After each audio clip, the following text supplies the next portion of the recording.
नमस्कार। ये खबर है 10th पास 12th पास के बच्चों के लिए। मिलेंगे उनको 8,000, 10,000 और 12,000 रुपये। क्या प्रोसेस रहेगा अप्लाई का, क्या एलिजिबिलिटी रहेगी, किस किस को मिलेंगे, कौन सी कास्ट को मिलेंगे, सारा सब कुछ जानते हैं। तो चलते हैं हमारी खबर पर। ये स्कीम का नाम है हरियाणा अंबेडकर छात्रवृत्ति योजना। ऑनलाइन फॉर्म जो है इसके अप्लाई होंगे। अब इसकी घटना महत्वपूर्ण तिथियों के बारे में जान लेते हैं। आरंभ तिथि 1/7/2024 और अंतिम तिथि 28/2/2025। ये संभावित हैं, इस प्रकार से एक डेट्स हो सकती हैं।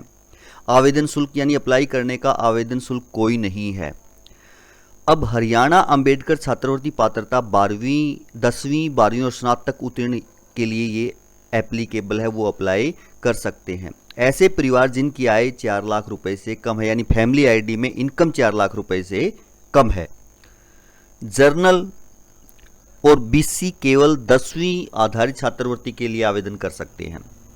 बाकी सभी जो छात्रवृत्तियां हैं वो 12वीं पास भी कर सकता है और बीए पास जो अपनी डिग्री है वो डिग्री से रिलेटेड या उसके समकक्ष कोई भी है वो कर सकता है। अब हम ये जान लें कि 10वीं पास के लिए कंडीशंस क्या क्या हैं।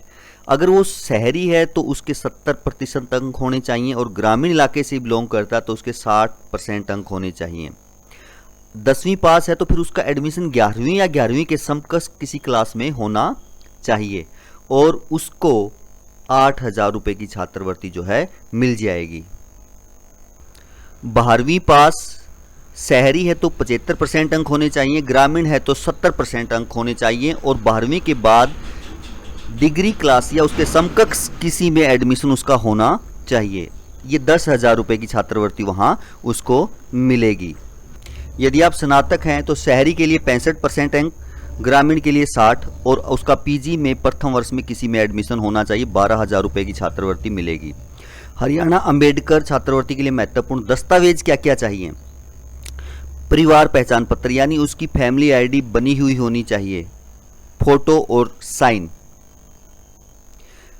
10वीं की मार्कशीट, +2 की मार्कशीट, यदि वो +2 के बेस पे करता है तो 10वीं के बेस पे करता है तो 10वीं की मार्कशीट। आधार कार्ड, राशन कार्ड, बैंक खाता प्रतिलिपि यानी पासबुक। और पासबुक के लिए ज़रूरी है कि उसका जो अकाउंट है वो फैमिली आईडी में ऐड होना चाहिए। यदि आपका फैमिली आईडी में अकाउंट नंबर ऐड नहीं है तो जब तक ये निकलती है आप अपना अकाउंट बैंक किसी भी बैंक में ओपन करवा सकते हैं और फैमिली आईडी में उसको ऐड करवा लें। और दूसरी बात ये है कि फैमिली आईडी में उस बच्चे का स्टेटस स्टूडेंट होना चाहिए, यानी ऑक्यूपेशन क्या होना चाहिए, स्टूडेंट होना चाहिए। आय जो है 4 लाख से कम होनी चाहिए फैमिली आईडी में।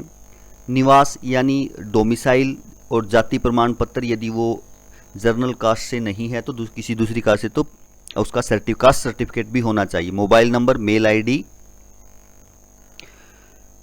शैक्षणिक कक्षा आईडी कार्ड प्रस्तुत। और ये है जैसे आप 10th क्लास में है तो +1 या +1 के समकक्ष जिस क्लास में आप एडमिशन लेते हैं उसका आई कार्ड होना चाहिए। यदि आई कार्ड नहीं है तो उस स्कूल के हेडमास्टर या प्रिंसिपल या जो भी अथॉरिटी है उसकी स्टैंप विद साइन आपके पास उसका डॉक्यूमेंट्स होना चाहिए कि ये यहाँ पढ़ता है। अदरवाइज आई कार्ड अगर आपका है तो नेक्स्ट क्लास का, यदि 10th के बेस पे है तो आपके पास +1 का आई कार्ड होना चाहिए। यदि आप +2 के बेस पे लेना चाहते हैं तो आपको डिग्री या डिग्री के समकक्ष किसी कक्षा का आई कार्ड आपके पास होना चाहिए। और लास्ट वाला उन बच्चों के लिए है यदि किसी के पिता की मृत्यु हो चुकी है तो मृत्यु का सर्टिफिकेट भी आपके पास होना चाहिए, डेथ सर्टिफिकेट आपके पास होना चाहिए, तब आप अप्लाई कर सकते हैं। अब अप्लाई कैसे होगा, अप्लाई का प्रोसेस क्या होगा, तो सर्ल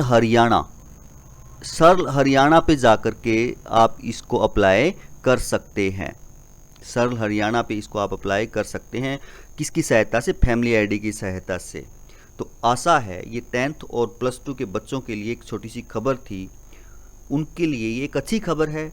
तो सभी बच्चे जिनकी इस परसेंटेज के अकॉर्डिंग मार्क्स हैं तो वो अपनी डॉक्टर अंबेडकर मेधावी छात्रवृत्ति योजना के लिए अप्लाई करें और इस योजना का सरकार द्वारा दी गई सहायता का लाभ उठाएं। धन्यवाद।